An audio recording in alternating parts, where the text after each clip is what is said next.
The deeper themes must always drive the political issues, because that is the only way that problems are going to be solved in this country.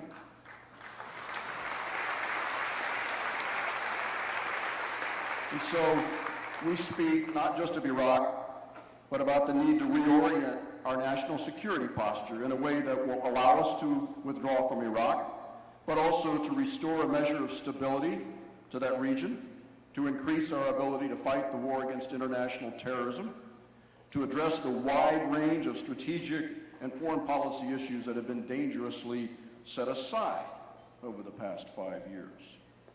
We don't merely discuss domestic legislation. We begin from an inarguable premise that we must work every day to bring back economic fairness and social justice in an era when too much power and money has gravitated to the very top in both economic and political terms.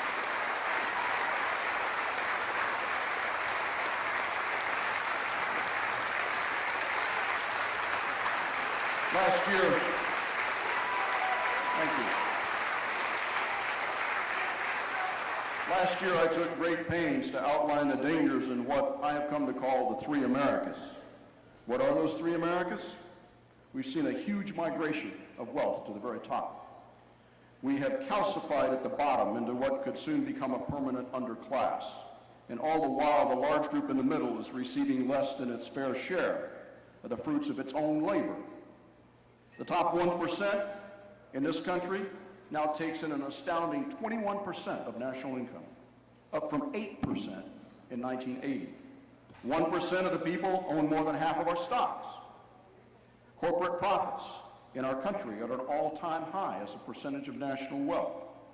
Today's CEO, average CEO, makes 400 times more than the average worker. When I graduated from college, they made 20 times that of the average worker.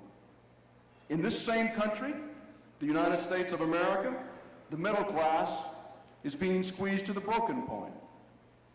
47 million people are without health insurance. Wages and salaries are at an all-time low as a percentage of our national wealth. At the same time, our productivity is at an all-time high.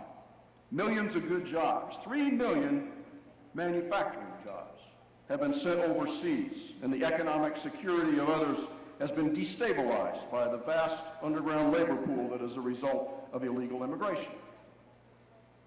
And in the same country, often unnoticed by those at the top, those at the bottom are growing up and living in a world where traditional routes to success simply do not exist. The United States has 5% of the world's population. We have 25% of the world's prison population. Today, our country has more than 2 million people in prison and more than 7 million under some form of correctional supervision when one includes probation and parole. A black male who does not finish high school now has a 60% chance of going to jail in the United States of America. One who has finished high school has a 30% chance. We want to keep bad people off our streets. We want to break the backs of gangs. We want to cut down on violent behavior, but there's something else going on when we're locking up such a high percentage of our people, marking them at an early age, and in many ways eliminating their chances for a productive life as full citizens.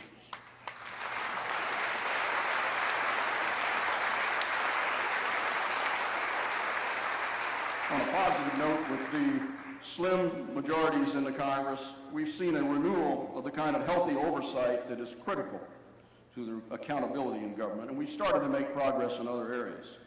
The Republicans in the Senate have filibustered every single effort to bring a new direction to our policies in Iraq. But despite this, I'm very proud that Senator Claire McCaskill and I were able to move a bill through the Senate creating a Truman-style commission that will investigate the billions of dollars of contracting abuses in the reconstruction of Iraq.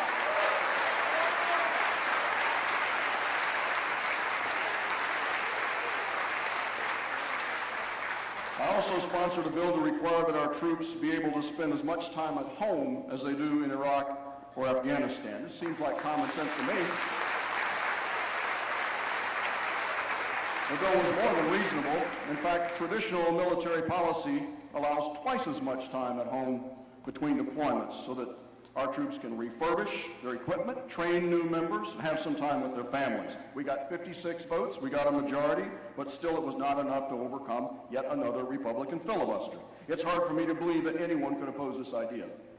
The administration has had more than 4 years to figure out a sensible way to rotate our troops in and out of Iraq and Afghanistan. And as someone who knows what it's like to have a dad deployed, someone who knows what it's like to be deployed, and someone who knows what it's like to have a son deployed, and someone who has worked for years on these kinds of issues in the Pentagon, all I can say is the present policy is inexcusable.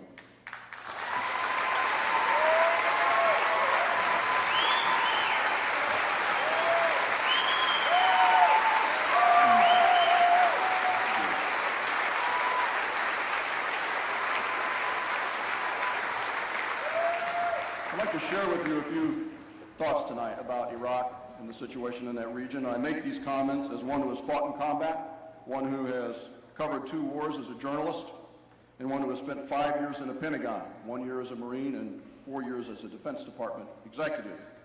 Last December, you will recall, the bipartisan Baker-Hamilton Commission recommended that we immediately begin to pursue robust regional diplomatic efforts in order to bring an end to our military involvement in Iraq. That was 10 months ago. We're still waiting. Instead of doing that, last February, the administration increased our military presence, gave a few benchmarks to the Iraqi government, claimed the Iraqis would be in control of the entire country by November. They now have 10 days left to do that, by my count, and flatly refused to pursue the one clear path that will bring about a solution to our occupation and a peaceful withdrawal of our military forces. As we wait for this common sense approach to begin, the region, and I'm talking about from Lebanon to Pakistan, is truly falling apart. We need to recognize that. Iraq is busted, with a weak central government that can't enforce its own edicts, surrounded by armed and powerful tribal factions that refuse to listen to that government except on their own terms. This situation reminds me of Lebanon when I was there as a journalist in the 1980s.